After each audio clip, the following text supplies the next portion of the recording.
अक्सर लोगों का जो है ये सवाल आया कि जो जमीन हम खरीदते हैं, तो जमीन खरीदने में एक होता है एक तरह से विक्रेता, दूसरा होता है क्रेता। और बहुत लोगों ने ऐसा सवाल किया कि जब जमीन हम खरीदेंगे, कोई भी कहीं भी संपत्ति खरीदते हैं, तो उस पे हम लोन ले सकते हैं कि नहीं ले सकते हैं। ठीक है, और ये जो है अगर आप चाहते हैं कि इस जमीन पे लोन लेना, ठीक है, तो कैसे लेंगे, क्या उसका जो है प्रक्रिया होता है। अब है कि जमीन पे लोन ले सकते हैं, तो इसका जो जवाब है ये है हाँ, बिल्कुल आप ले सकते हैं। अब है कि ये एक तरह से भूमि का लोन होगा, भूमि लोन जो है वो दिया जाता है, इसका लाभ आप इसके योग्य हैं तो उठा सकते हैं, आपकी एलिजिबिलिटी नहीं है तो आपको नहीं मिलेगा। अब है कि अब जो भूमि का लोन होता है उस पे अगर इंटरेस्ट की बात करें तो आपको इंटरेस्ट की बात करें तो आपको 7% से लेकर जो है 11% तक बैंक पे डिपेंड करता है, फाइनेंसर पे डिपेंड करता है कि आपको किस प्रकार जो है वो लोन दिया जाएगा। और जमीन आप जहां खरीद रहे हैं कहाँ की जमीन है, और जो हाउस होता है जो कंस्ट्रक्शन बिल्डर के द्वारा किया जाता है, वहां पर उसका जो प्रोसेस होता है वो इजीली हो जाता है। लेकिन यहाँ पर जो है अगर आप लोन लेना चाहेंगे तो आप किस एरिया में प्लॉट ले रहे हैं, वहां पर बैंक आपको वो जो है, या आप उसके लिए एलिजिबल हैं कि नहीं लोन लेने के लिए, तो इस हिसाब से लोन जो है दिया जाता है, लेकिन लोन आप ले सकते हैं। अब है कि जो है अगर हम लोन लेते हैं तो क्या हमको किसी प्रकार का जो एक तरह से टैक्स है, जो जब सरकार को, जब आप जमीन खरीदते हैं तो सरकार को टैक्स देते हैं, हर जगह जो रजिस्ट्रेशन का टैक्स है वो आप 4% से लेकर 10% को मिलता है, तो ये राज्य सरकार का अपना टैक्स होता है, जो खरीदते हैं आप वो पैसा राज्य सरकार को देते हैं। तो अब यहां पर इसके लिए है ना, इसके लिए जब आप खरीदेंगे, लोन लेंगे, तो क्या इसके लिए कोई कानून है कि कोई आदमी कर्ज ले रहा है, ठीक है, तो क्या उस कर्ज में, अब तो कर्ज लेके तो सरकार जो है उसमें कुछ, सरकार का जो टैक्स होगा उसमें कुछ छूट तो होना चाहिए। तो इसीलिए हमारे जो है देश में कानून है, और उस कानून का नाम है खरीदार आयकर अधिनियम। और इसका धारा जो है 24 और धारा जो है वो 80C के तहत जो है आप अगर उसमें निर्माण कराते हैं तो आपको टैक्स में छूट दिया जाता है। लेकिन इसका क्या प्रोसेस होता है, इसको हम डिटेल से कभी इसी टॉपिक पे जब वीडियो लाएंगे तो हम आपको बताएंगे। तो अगर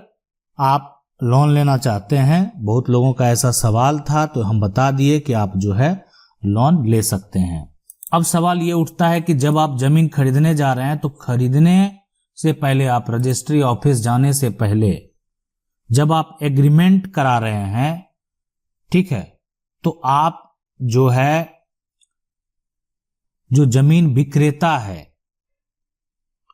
उसका टाइटल पहले वेरीफाई कर लें। अब इसका टाइटल वेरीफाई आप कैसे करेंगे, तो आप टाइटल इस तरीके से वेरीफाई करते हैं कि जो ये जमीन विक्रेता है उसके नाम पर ये जमीन है कि नहीं, ये पे है, तो पिता के 2 बेटे हैं, तो जो जमीन का बिक्री हो रहा है, अब ये पूरा प्लॉट में तो एक बेटा का आधा हिस्सा होना चाहिए। अब अगर एक बेटा का जो है वो आधा हिस्सा यानी 50% जो है ही कोई बेच रहा है विक्रेता, तो कोई दिक्कत नहीं है। लेकिन अगर पूरा बेच रहा है तो दूसरे, अगर पिता के नाम संपत्ति है तो दूसरे बेटे उस बात को सपोर्ट करें। आपके गवाह में अगर वो बन रहे कि नहीं बन रहे, आप उनको गवाह जरूर बना लें, पिता के नाम संपत्ति है तो। हाँ, लेकिन अगर उसी बेटे के नाम से है तो उसके अलग जो है संपत्ति है उस बेटे के नाम से, तो आपको दिक्कत नहीं होगा, भविष्य में भी दिक्कत नहीं होगा। अब है कि यानी ये आप टाइटल वेरीफाई कर लिए, ठीक है। अब है कि जो एक तरह से आप यहां पर तैयार करेंगे एग्रीमेंट, तो उसमें जो ये एग्रीमेंट है इसमें सब कुछ आपको मेंशन करना होगा।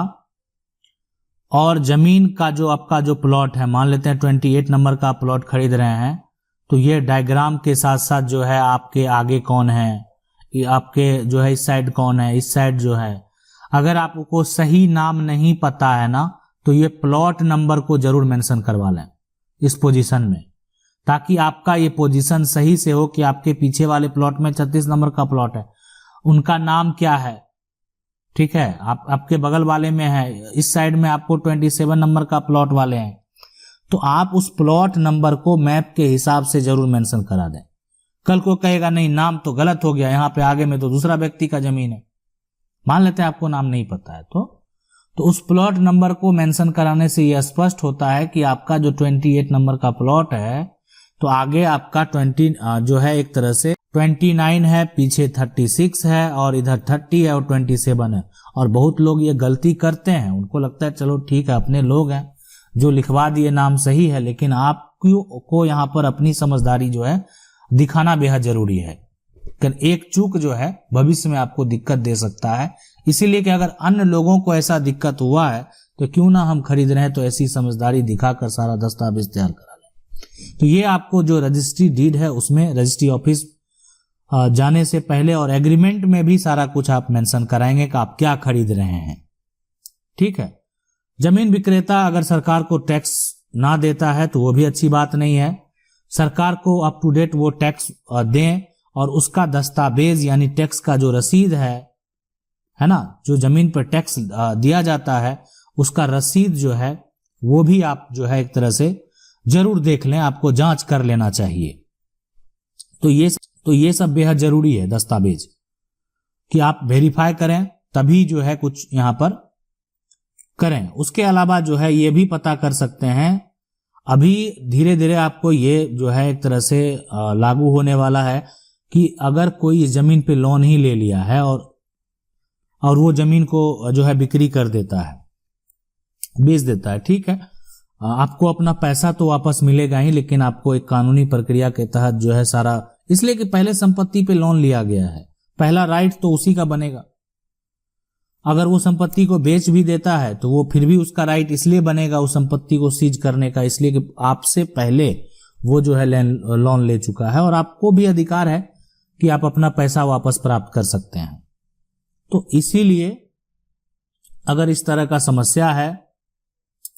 और अगर आपको इसका पता चलता है तो ऐसी संपत्ति को आप ना कर दें। और यह है कि अब है कि लोन का पता कैसे करेंगे, कैसे पता चलेगा कि इस जमीन पे लोन है या नहीं है, या इस जमीन पे किसी प्रकार का कानूनी विवाद भी हो सकता है, भाई भाई में विवाद चल रहा है, केस चल रहा है, टाइटल सूट चल रहा है और आप उस संपत्ति को खरीद रहे हैं, तो ऐसी संपत्ति को भी आप नहीं खरीदेंगे। आसपास के लोग से भी पता करना बेहद जरूरी होता है कि किसी प्रकार का अगर विवाद है तो जो आसपास के लोग होते हैं, कोई ना, अगर आप 10 से पूछेंगे ना, 10 से पता करेंगे तो आपको कहीं ना कहीं कुछ ना कुछ आइडिया लग जाएगा कि इस पे कभी ना कभी विवाद हुआ है। तो ये वेरीफाई करना भी बेहद जरूरी होता है। रही बात लोन का, तो धीरे धीरे ऐसा पोर्टल आने वाला है जिससे ये पता चल जाएगा कि रजिस्ट्री ऑफिस में ही ये पता चल जाएगा कि इस पे लोन है या इस पे किसी प्रकार का कानूनी विवाद है। अगर ऐसा होता है तो रजिस्ट्रार के द्वारा उसको वेरीफाई नहीं किया जाएगा, वो रजिस्ट्री मान्य नहीं होगा। लेकिन अभी आप देखें तो ऐसा अभी स्ट्रांग पोर्टल पे पूरा काम किया जा रहा है, लेकिन अभी आपको ये और कोर्ट से जो है उसको कनेक्ट कर दिया जाएगा ताकि रजिस्ट्री ऑफिस में ये पता चल जाए कि इस पे किसी प्रकार का जो है विवाद है और इस तरह के संपत्ति। इसमें होता क्या है एक्चुअल में कि जो लोग कानूनी दावपेच में उलझे हुए हैं वो एक थर्ड पार्टी को प्रॉपर्टी बेच के निकल लेते हैं, उनको लगता है कि हम यहां से बच गए, लेकिन ऐसा होता तो नहीं है। यही होता है कि कानूनी प्रक्रिया में पहले 2 के बीच में विवाद था, अब एक तीसरे को भी लाना पड़ेगा, इसलिए उन्होंने वो संपत्ति को खरीदा है। अब लोगों को यह होगा कि सबसे पहले यहां पर कि लोन अगर प्रॉपर्टी पे है तो अभी अगर ऐसा कोई पोर्टल नहीं है तो अभी भी पता करने का कोई तरीका तो होगा। जो है अगर आप चाहते हैं ऐसा, मान लेते हैं अगर जमीन मालिक आपको करवा के वो देते हैं, तो बैंक से एक सर्टिफिकेट होता है, बैंक रिलीज जो है, रिलीज सर्टिफिकेट है ना, बैंक रिलीज सर्टिफिकेट, ये आप जो है ये बात को स्पष्ट करता है कि आपका जमीन जो है वो लोन मुक्त है, लोन मुक्त है। ठीक है, ये बात ये साबित करता है। तो इसको भी आप चाहे तो प्राप्त कर लें। जमीन मालिक से बात करेंगे कि आपकी संपत्ति को हम खरीद रहे हैं, तो हमको एक बैंक और रिलीज सर्टिफिकेट आप बना के दें, और वो बैंक के द्वारा जो है वो तैयार किया जाता है। वो पता जो है, जो प्रॉपर्टी वहां पे दिया गया, तो उससे स्पष्ट हो जाता है। किसी बैंक में अगर लोन रहा अभी के समय में तो पता चल जाता है, और किसी बैंक से ही बनाया अगर जाएगा तो ये पता चल जाता है कि अगर दूसरे बैंक में भी लोन है तो वो भी वहां पे आता है कि अगर दूसरे बैंक में भी लोन है तो वो भी वहां पे स्पष्ट जो है बैंक के सर्वर में सारा इंफॉर्मेशन जो है वो अटैच रहता है, लिंक रहता है, और उससे वो सारा जानकारी जो है प्राप्त करके अगर किसी प्रकार का लोन नहीं है तो वो सर्टिफिकेट जो है इशू हो जाता है। तो आप उसको करवा के संपत्ति को खरीद सकते हैं। आशा करते हैं आपको ये जानकारी अच्छी लगी हो। अगर अच्छी लगी तो वीडियो को जरूर लाइक कर दें। चैनल को पहली बार देख रहे हैं, सब्सक्राइब करके